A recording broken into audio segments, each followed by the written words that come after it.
Yo, I am live here with a big zit on my head. I see it. You see it. There we go. Okay, we can talk about it. It's cold. It's stressful. 44, and I got a nice little zit on my head. And look who I'm bringing in, my guy Scott. Scott, we're just talking about how I have a zit on my forehead, and I'm 44 years old. Congrats. Yeah, great treat. How does it feel? Feels young. So is that like a third eye for props, or like yeah, really? That's what I would have. Well, with like no games today, for real. You got one NBA game. One NBA. Is it a holiday? No, it's because they got the in-season tournament, so they cleared the schedule because you didn't know which teams were going to be available or whatever. So stupid. So you got one game today, 2 games tomorrow, and then you're going from there. So okay. Well, all right. Well, let's jump into it. Oh, look at this. All right, let me make this bigger. So we're just gonna focus on this Monday Night Football stuff because I don't know. I mean, is there? You correct me if I'm wrong. Do we care about anything else? Not that I can really think of. I did the NBA show today. I thought about going with Brunson. I'll wait to see if Cat's going to play or not. But in reality, it's the Raptors and the Knicks. I don't really care. I don't to care. be honest. Yeah. OG revenge game. You know, nope. There it is. Here we go. It's like mad better. Nope.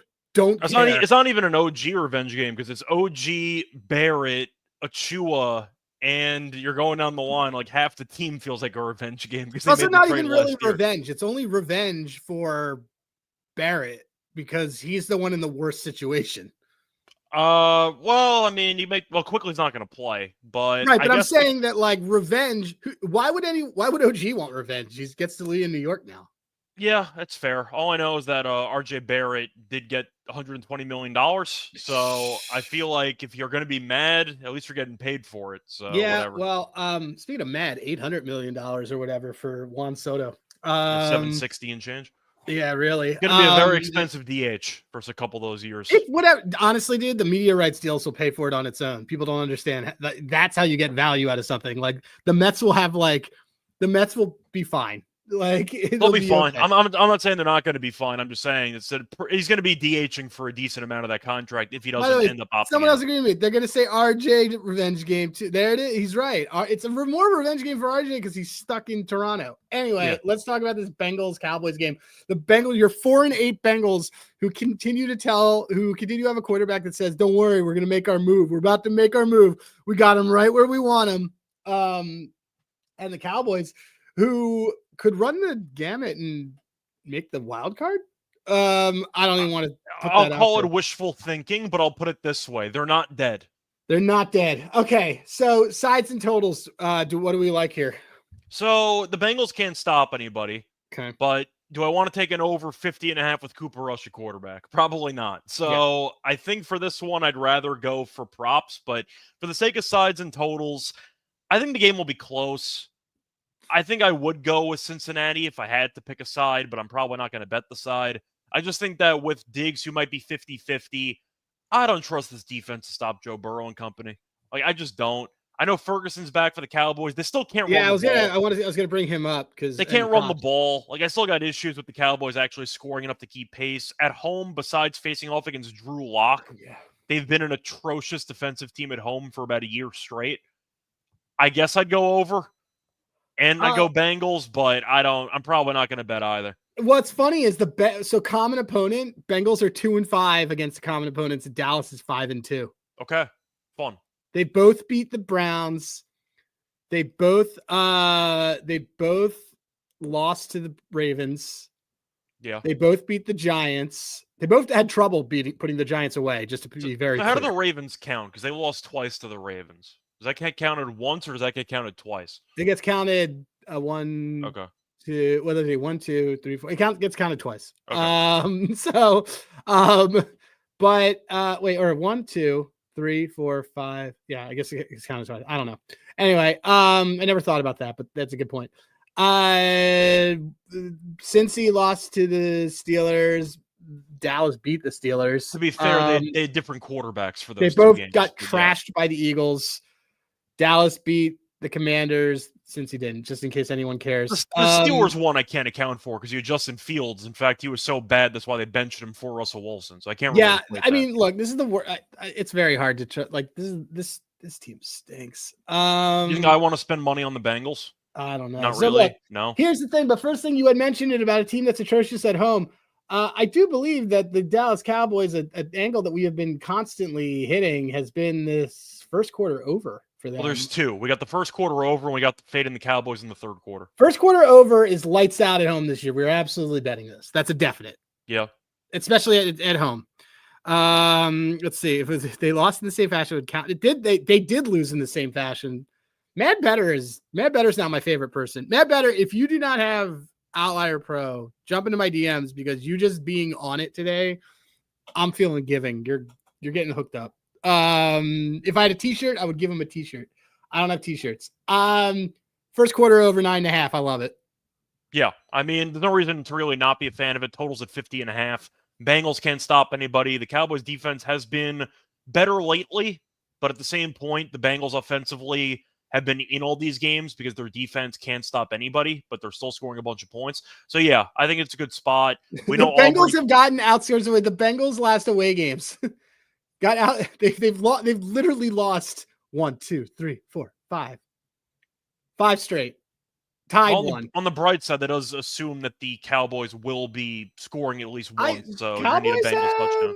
Cowboys scored against. They scored 3 points. For home ones for the home split. No, they gave. Well, they should score 3 points because you get to midfield and you're in field goal range. So that helps. Yeah, I mean, look, I think we both agree. We like the over. We're not gonna. However you get there. But we both like that. That's been added to here. Let me just see if I want to mess around with anything else like a first half. Well, did you want to check the third quarter stuff? Because I know that we've talked. Yeah, we've had some fun with the quarter. Let me look at the third quarter. Third quarter of doom for Dallas. The result. Cincy's not much better. No, but -103 is okay. -103 is okay. In theory, you could potentially bet that mid-game, depending on who wins the coin toss. Yeah, you could get ball first to start the third quarter, so that could be an option. I mean, Dallas is so bad in the third quarter. They're terrible in the third quarter. They're even worse at home. Yeah. I actually don't hate this angle too. It's just weird. I feel weird taking 2 quarter derivatives. We did it with the Texans game against the Cowboys a couple of weeks ago. We went 2-0 on those. I don't mind this because once again, if you get scared of it, you could wait for the coin toss and go from there. But yeah, I mean, but this probably, if Bengals get the ball first, this moves to probably 130. Probably. But so I haven't really experimented with that, so I'll have to look into that. Well, there's a pretty strong price discrepancy between Caesars and FanDuel. I don't think it would move to 130 though, because that's a 3-way line. So I don't think. That's cool. That's true. Then, no, it's a 2-way because it's a ties plus 420. Oh yeah, ties. Okay, I think actually I may bet that. Okay, now let's go to props. What do you got as so for those that don't know, Scott and I talk all day. But generally speaking, we both have our superpowers that one of us thinks we're better at than the other in general. Scott has had betting aids when it's come to some NFL stuff, but he has been very good lately in finding some gems. And it was a gem that he found this morning that I couldn't even push back and say this is stupid because I love it. Scott, you want to tell me what you texted me at 3 a.m? Yeah, it was even money. I was looking for my YouTube video, and I ended up finding Burrow longest rush over 7.5 yards. And I liked it anyway because Burrow's been going over this regularly. He's gone over in 4 of the last 5. I'll use the words the same way that people described Jeremy Lin back in the day. He's deceptively quick. Let's use that terminology for Burrow. He can move. I think he can scramble. He can find some openings in a defense, but the Cowboys are also really bad, and they have been for years, against mobile quarterbacks. Now, you're looking at what they've given up recently for the longest rush at 7.5. The Cowboys have given up a 20-plus yard run to a quarterback in 4 straight games. Drew Lock had a 20-plus yard run last week. I think Burrow can find his way to at least an 8-yard run. Now, if you want to go for the rushing yards at 9.5, I don't mind it. The issue is kneel downs. I think that Cincinnati's going to win the game. But I can see at least one scramble. The Cowboys are allowing the most rushing yards to opposing quarterbacks in the entire league.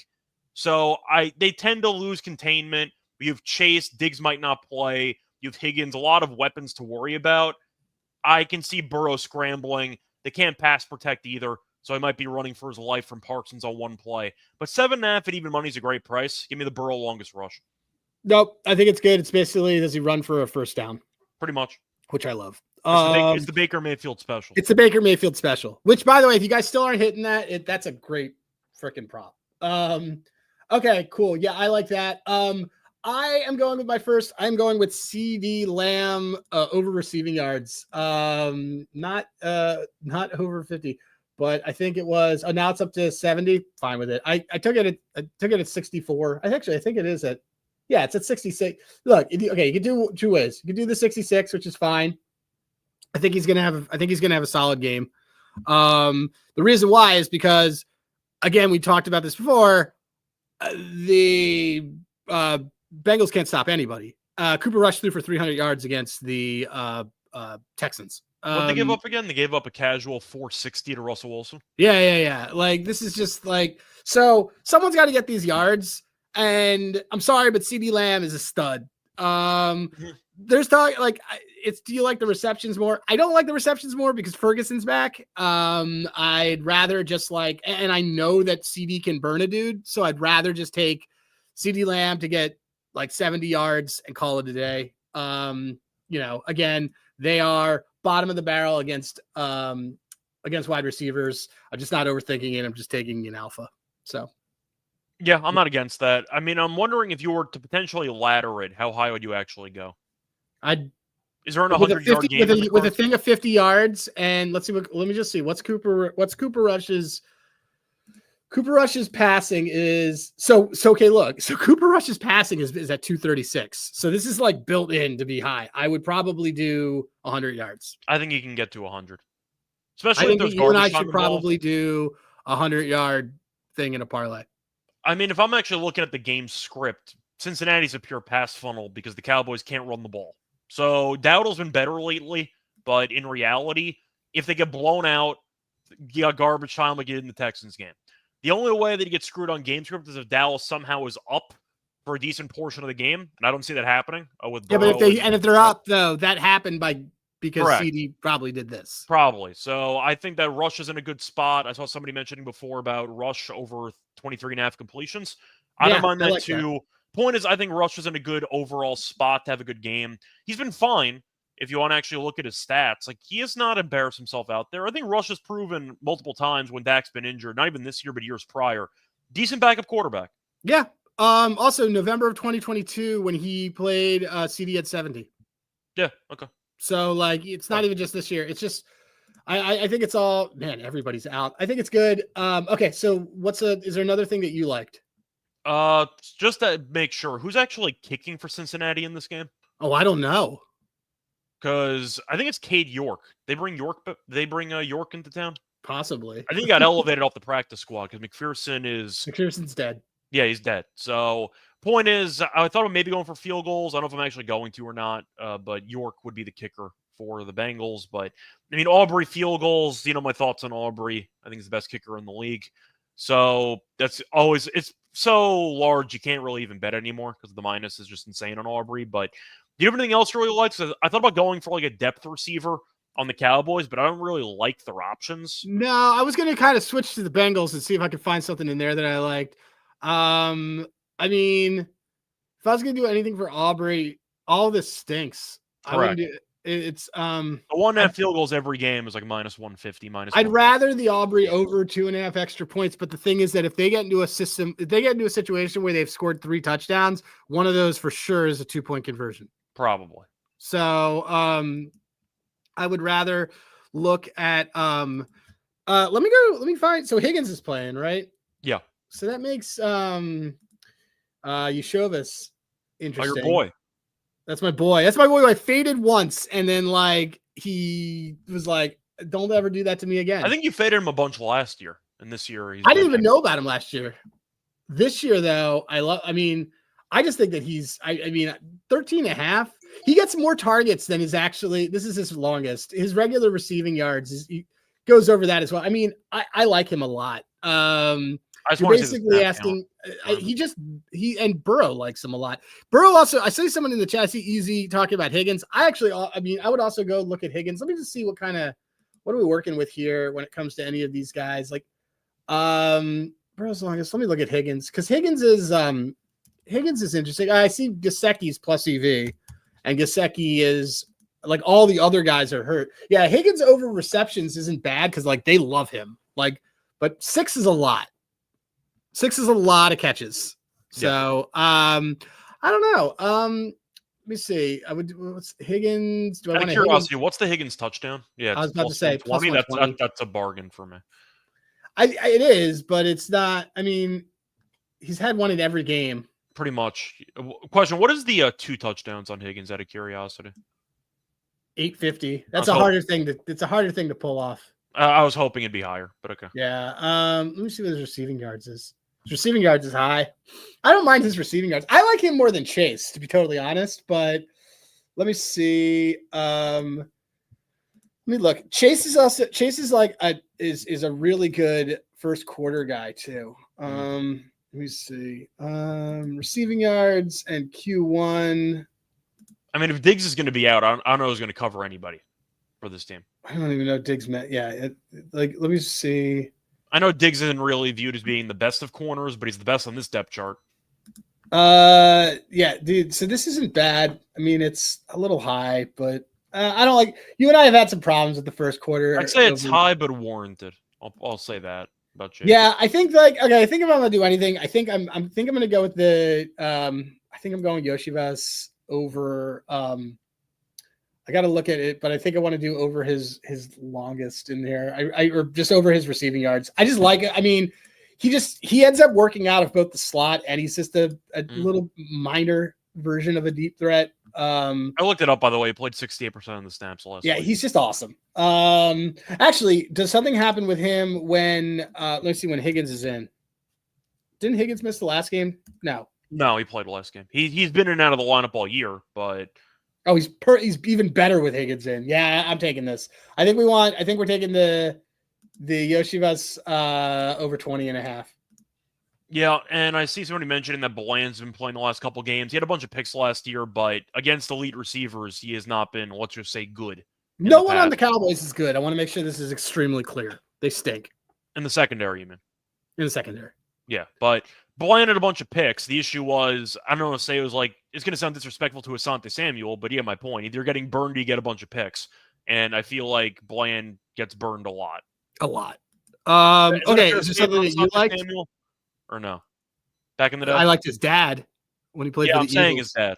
Oh, his dad was good. His dad would gamble on a bunch of picks and occasionally give up like a 50-yard bomb. I know.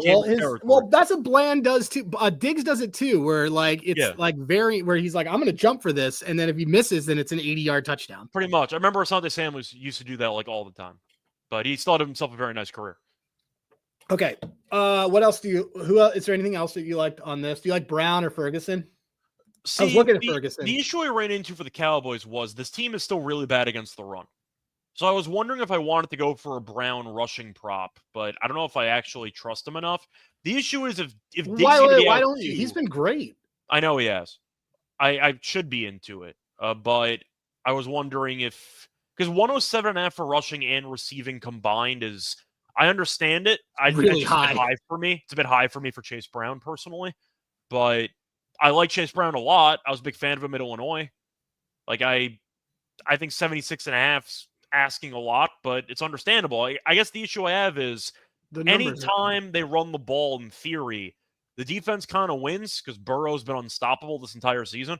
And if Diggs is out, are they just going to go bombs away? Because I don't think I think they're just going to go bombs away because, like, the other thing is, like, they play back, and that's why the Burrow one is such a good one. I mean, his receiving yards they're really bad against receiving yards. I would much rather take Chase Brown receptions or receiving yards if I was going to take anything, and I don't love it. Yeah, I'm kind of leaning maybe to going with Brown under rushing and receiving only because it's at 107.5. Like I don't know if I'm actually going to bet it, but that's such a massive number for a suspect secondary when Burrow might go for 340 yards and 3 touchdowns. Like if Burrow has a monster game, Chase gets 80 and a touchdown, Higgins gets 80 and a touchdown, and Burrow ends up with like 3 something and 3 touchdowns. Would you be shocked? Probably not. No, this is a really high number. It's a massive number. I get it, but it's and a he's really like only high gone number. over it twice. What happened in this Vegas game? I'm trying to remember what happened. I mean, so I don't think this would be the score is the thing. I think that this is a much more likely game script where it's 34-27 final than 41-24. I agree with that. I think this is really high. It's, you know what would be, okay, so we could do, here's a good one. We could do we could do a SGP of Bengals -3. Okay. Chase Brown under rushing and receiving, and CeeDee Lamb 100. And I bet you we'll get some fun, like first correlation. With that. That could work. We could play around with like a guy who we think have good things, and then the Bengals kind of covering because they score a last touchdown or do something like that. Just to be clear, I like Chase Brown as a player, but that's a massive number. Yeah. This is extremely high. How many yards do you think the Bengals are actually going to have if he goes over and Burrow goes for like 300 yards? It's a lot of yards. This is nuts. I mean, this is really high. So yeah, it's a hard thing for me. Don't forget Burrow rushing. We took the Burrow rush. We got Burrow rushing. Yeah, he's out, but he's bringing up the point that like Burrow is going to probably rush to and eat into this. There's just everybody's healthy is the problem. I think you were saying to include the yards, Burrow can also run for like 20-something yards. So The point is the Bengals, if Brown goes over and Chase and Higgins and everybody go nuts, Bengals are probably approaching like 450, 500 yards. Yeah. Nope. I get it. Do we want to, what do we think about Ferguson? I like Ferguson. It was a concussion, so I don't know if he's going to be back in terms of actual snap count. He's priced for full workload. That's what I assumed. So I think he's been gone for 2 weeks. Yeah. I mean, I like Ferguson a lot as a tight end. I think he's very good. Now, I thought Schoonmaker did a good job in his place, so I am wondering if the Cowboys might go to a couple of 2 tight end sets. We'll see what happens, but the Bengals have not been good against tight ends like all season. So I think Ferguson's in line for a good game. I think I might bite on the Ferguson 40. Out of curiosity, what's the touchdown on Ferguson? Plus 290. That's a great bet. That's a phenomenal price. Yeah, it's a phenomenal price. I think we're going to want to take that. That's a really good I'd rather that than we're taking that. I'd rather that. That's such a good price. That's a great price. Yeah. I'd rather that than his yards. I feel the same way. Because even if he doesn't get a full workload, he'll be in there for the red zone packages. All right. So we got first quarter total over. The third quarter result. Burrow over 7.5 longest. CD over 66 receiving. Yoshivas over receiving. Chase Brown under rushing and receiving. And a Ferguson touchdown. That feels like a good, solid slate. Just to be clear, the first quarter was 9.5? First quarter is 9.5. Okay. Sure. Awesome. Okay, I'm going to drop this in here. All right. Do we want to even look at this Knicks game? Do you want to? Because I'm here. Yeah, we can. I mean, what do you think? I mean, this just looks disgusting. It is. Because the Raptors anyone not playing? Let's see. Cat's a maybe. I don't care about this team. I hate. I don't blame you. What about? Why don't we just take Grady Dick? I actually like his threes today at 2. Yeah, I that's kind of that's only guys plus 105. I think he took 14 threes the last game. He went like 5 of 14, but he was jacking them up. Yeah, I like that. Over 2.5 is plus 105. I like that. That's probably. He's also like greenlit against this team in the past. I like that. Yeah.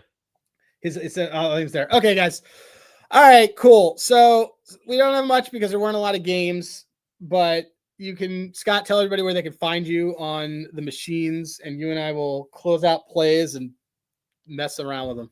Yeah, so you can find me on Twitter at Reichel Radio, mostly ranting about sports. Soto joining the Mets for $9 billion. Point is, though, looking forward to the overall card, but find me on Twitter, find me on the SGPN podcast on the NBA show. Tennis coming back next week, so yay! We got Sinner to win the Aussie Open. We do. We're gonna have multiple bets on that with each of the small boosts that they give us every time. We're just gonna keep adding, but yeah, it should be fun. Point is, though, tennis coming up. Baseball gonna have an episode on SGPN next week for the update, I guess, for the off-season updates. But yeah, once again, a bunch of podcasts with SGPN. Cool. Awesome. All right. So I'm at Hey Rosenberg. You can totally message me. You can follow at Babies Who Bet. Is a lot of my stuff. I have some of my stuff on Picket, but Scott and I generally are on the same things. Usually it works out. So I will just say to everybody, good luck with your bets and don't back bad players. That's pretty much it.